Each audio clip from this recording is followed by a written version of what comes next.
Thank you for auditing the Always Positive New Music Review Show hosted by a French professor who's going to be talking about Cake Pop.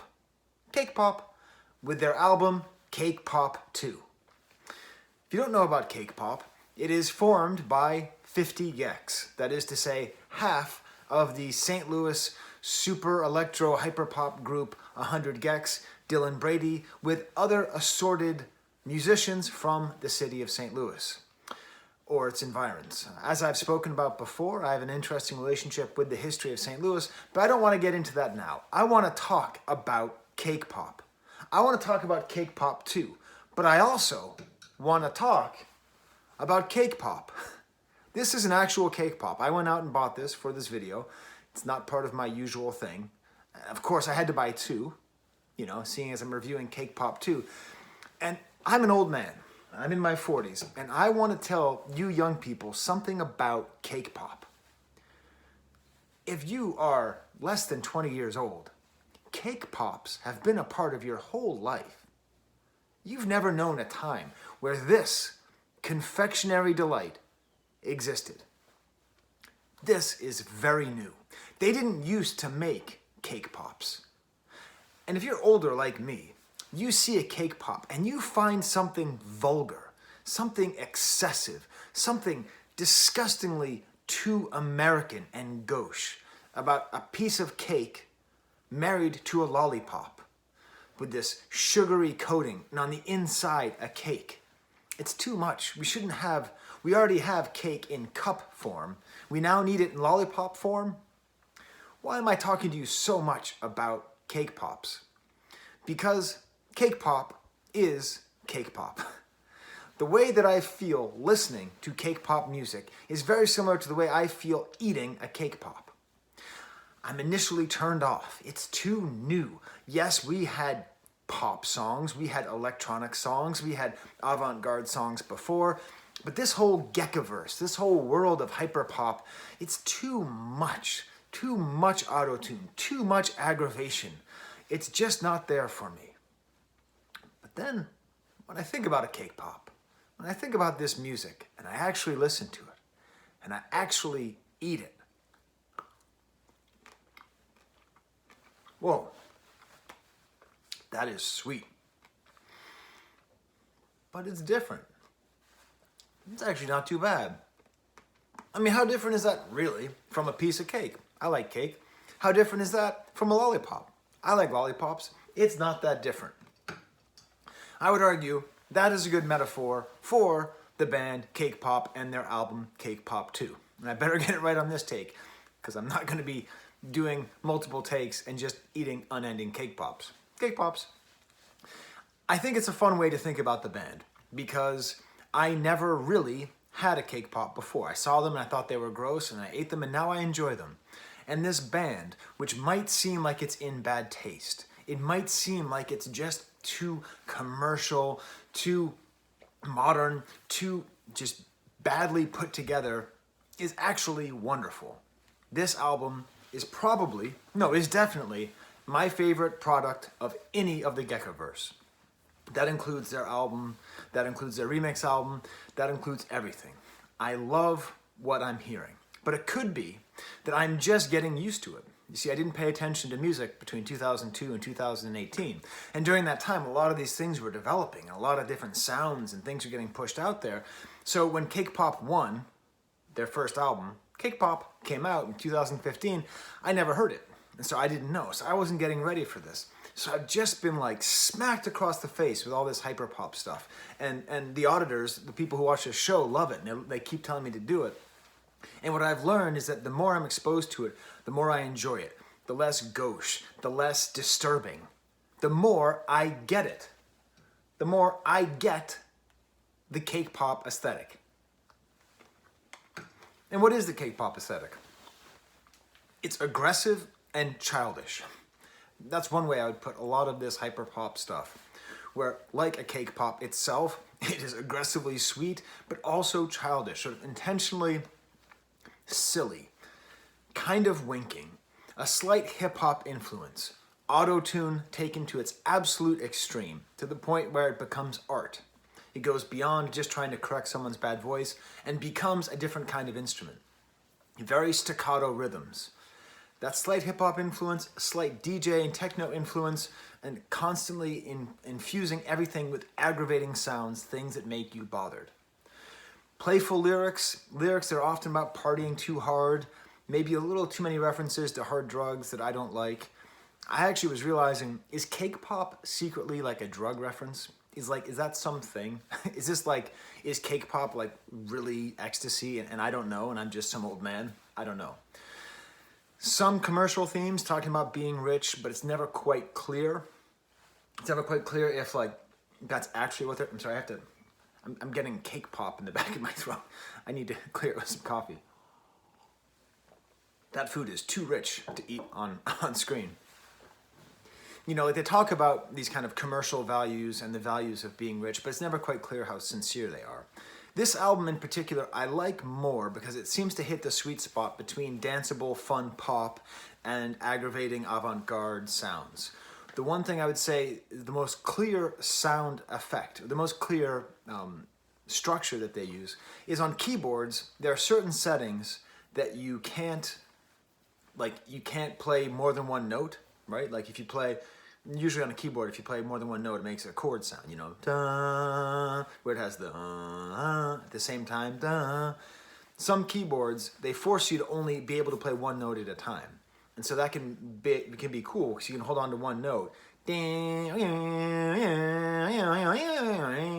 Has that kind of aggravating sound. That single note keyboard creates an attack, creates a rhythm, and that seems to be one of the linchpins of the entire 100 gecs and cake pop approach. And it creates an unpleasant but agreeable sound. Each song on this album is incredibly dense, filled with many small, interesting moments. I would say this whole thing is less winky, less jokey than other works that I've heard from the 100 gecs, a little bit more earnest. The main complaint I have is also a compliment. Every song ends way too quickly.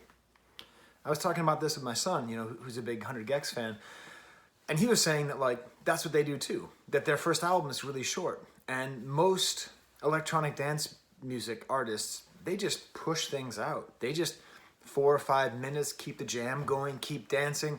How do you get a dance party going when every song is under 2.5 minutes long, you know? Like, the old man in me goes, Donna Summer and Giorgio Moroder came up with I Need Love, I Feel Love, and that was an 8-minute song because that's how dance songs are made. Maybe they're not. This album is so unbelievably danceable. And I don't know, if you've been with me for the last couple years, you've been seeing my progress, how I interact with hyperpop. Usually I ask a question, how do people dance to this? I did not need to ask that. This album gets me dancing so hard. My favorite example of this, the whole weekend I've been listening to this album, absolutely jamming, just so happy, putting it on, dancing around my house. And like, I have to like go to Home Depot to get leveling sand, which if you ever own a house and you're trying to make a retaining wall to protect the garden in the back of your house, you might need leveling sand. That's a flex. So I needed leveling sand. And so I had to go to the Home Depot in Henrietta, and it's kind of annoying because I have to do this like U-turn on Jefferson Road, and it's very busy, and it's right by the Core Life Eatery and the Texas Roadhouse and all these ugly American stuff. And I'm listening to the song I'm going to be talking about in a second, Whistle, and I'm just like dancing and jamming, and my wife's next to me and she sort of likes the music and sort of wants to be put out of her misery and never have to listen to it again, and I'm just cranking the music, and I'm sitting there in traffic waiting to do a U-turn on Jefferson Road, just in the middle of the most banal possible setting I could possibly be, but I'm having a nice time. I'm there, you know, with my lady friend, and I'm listening to the music, and I'm just so happy, I'm just so up, and I realize what this actually reminds me of is my favorite dance album of all time. The Party album by Vengaboys. If you don't know Vengaboys and you don't know this album, this is one of the rare instances where I was smart when I was younger. And when this came out in 1998, I bought this unironically because I recognized that We Like to Party and Boom Boom Boom Boom were perfect songs that were written and deserved to be up there with anything that the Beatles ever wrote. And I stand by that. Just earlier this week, actually, my daughter got a promotion in the Boy Scouts. She's in the Boy Scouts, and she was going do do do do do do. She was just singing that, and I was able to blow her mind by being like, "We own do do do do do do do."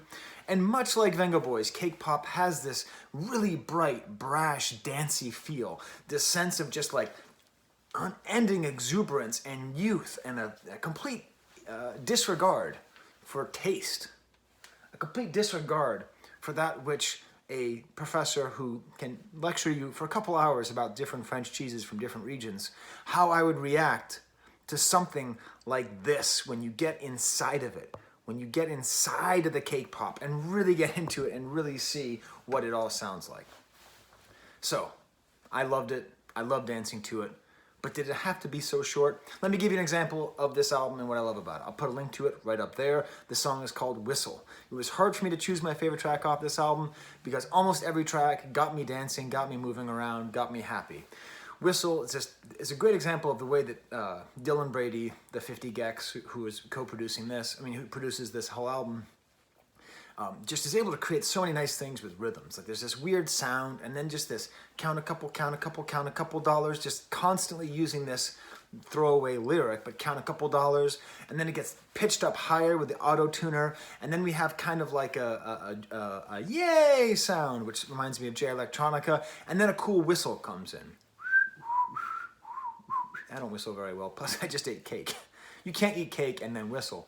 Kind of like a weird sort of X-Files whistle, and then just the beat keeps developing, gets like super upbeat and kind of fast with like a bell sound, and just a count a couple, count a couple, count a couple, all these things building up one on top of the other. The vocal manipulation just goes more and more and more until just you feel like you're going insane. And then like a cash register sound comes in, and a bell, and a count a couple, count a couple, count a couple, and this great vocalist, Aaron Cartier, sorry, and it's hard to know, like, do you even call these people vocalists? Or is what they're doing vocalizing? I mean, they're just like speaking and everything's getting so manipulated and so twisted around. And there's like another person singing this best thing I ever made, but only if you read the lyrics can you even understand that he's even singing anything, because it just sounds like it's a part of this ridiculous tapestry of aggressive sounds and amazing dance beats. That is the song that I listened to while pulling a U-turn in front of Joe's Crab Shack on Jefferson Road, and that's the feeling that I had for 1 minute and 13 seconds. Part of the thing about cake pops is when you eat them, they're gone quickly, That's actually not that much food. It's not like a full piece of cake, where you can really enjoy it. They hit really quickly. So let me go through the rest of the album, kind of hit on the highs and lows of it. Black Rum is the first track. I guess that's their single. Just a great dirty synthesizer sound. And then eventually it kind of clap, boom, and ish drums come in. The voice comes in super high and there's this whoo. And all these vocalists are actually, when I first listened to it, I thought there's no difference between any of them, but there really is. Ravenna Golden has a kind of the most aggravating and I would say most interesting voice as well. Very cool kind of drum outro here. The lyrics on this, I was able to understand some of them through all the distortion. Hella scared of bees. That's one of the lyrics. I am hella scared of bees as well. Talks about falling off the bike and using Vicodin, that kind of like semi-hard drug vibe that goes through this album, which makes me slightly uncomfortable. But it's not like Vengaboys weren't also tacitly encouraging drug abuse as well. It's part of dance music, I suppose. Then the next track is Cake Happy, which has an epic sound, almost like a stadium sound. Actually, would be at home on the Vengaboys album.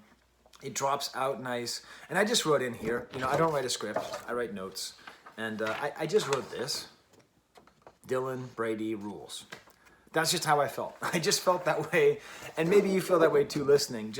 It's hard for me to even describe all the things that he's doing that is so good, with these instrumental bits that build up and this aggressive sound, but I am just loving it. I'm just really loving this sound, and I don't know if this really is that much better than 100 Gex, or if it's just me getting used to it. Then the track Whistle happens, and then the song Magic comes along.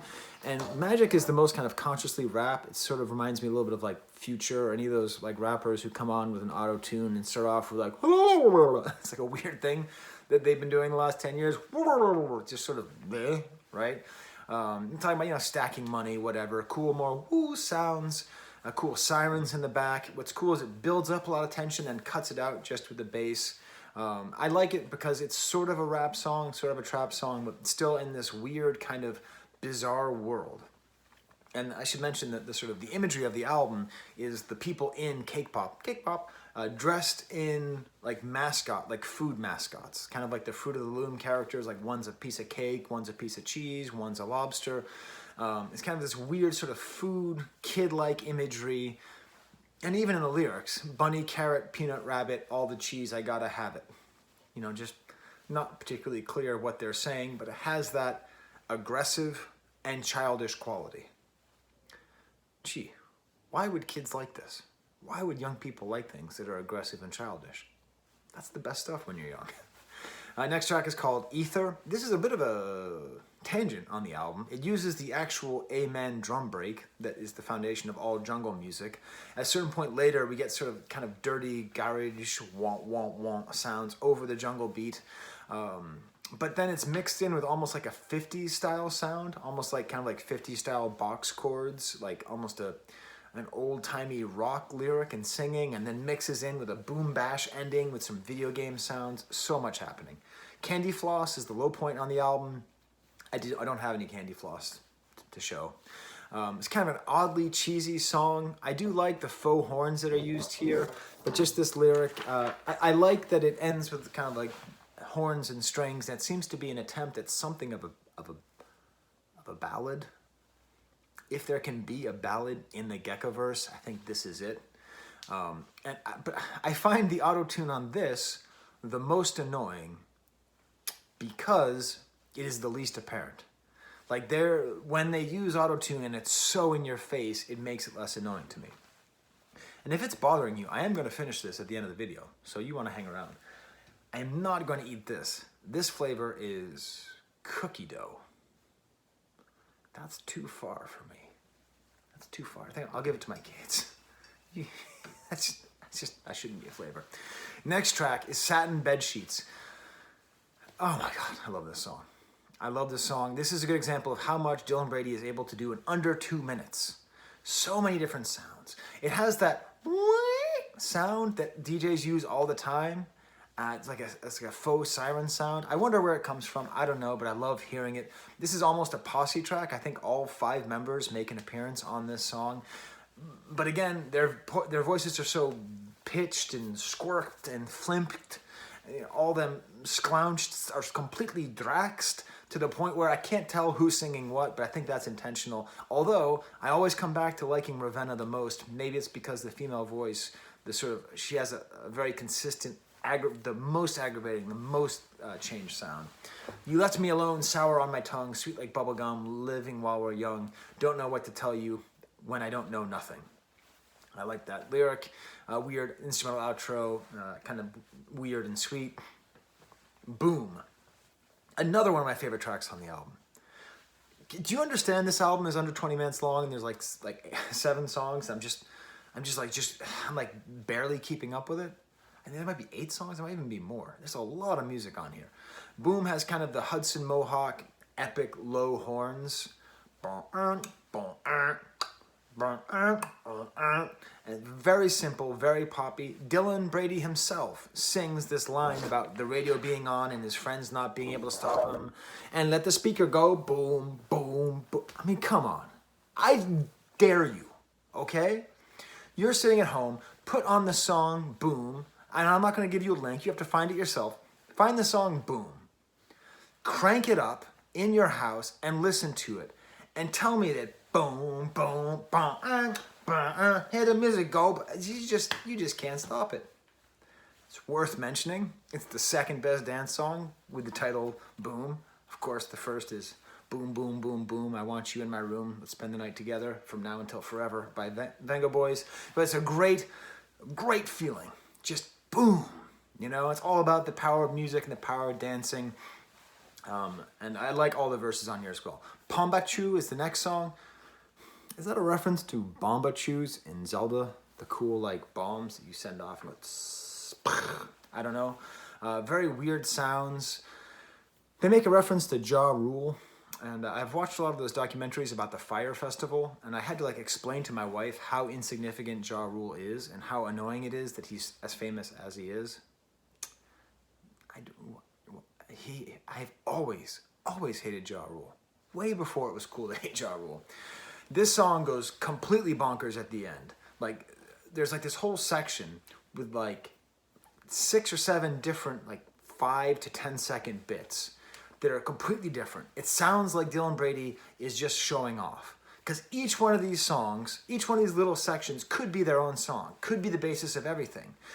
But much like a brash confectionery that has a little too much flavor, he puts a little too much into everything to the point where there's so much left on the table. You could do a remix album of this album, just go in, cut out the little bits at the end of this one song and have an entire 40-minute album that does as much as this does in half as much time. It even reminded me a little bit of Frank Zappa in its playfulness and its kind of playing with kind of like wee sort of sounds. I'm not going to go that far, but it made me feel that way. The album ends with Almost Famous. Ladies and gentlemen, I am proud to announce to you, in the year 2021, the peak 2021 lyrics have been written. The lyrics, which are so dated in 2021, it is impossible for lyrics to represent their time more clearly than these lyrics. The opening lyrics to the song Almost Famous. I want to write those lyrics down on a capsule and bury it underground and put a little marker that says, these words were written in 2021 and they only make sense in 2021. Twitter, making me anxious, but I just really want to be famous. Everybody around me is sus. Me talking about like social media anxiety, the desire for fame, and using the word sus, the official word of 2020 and 2021.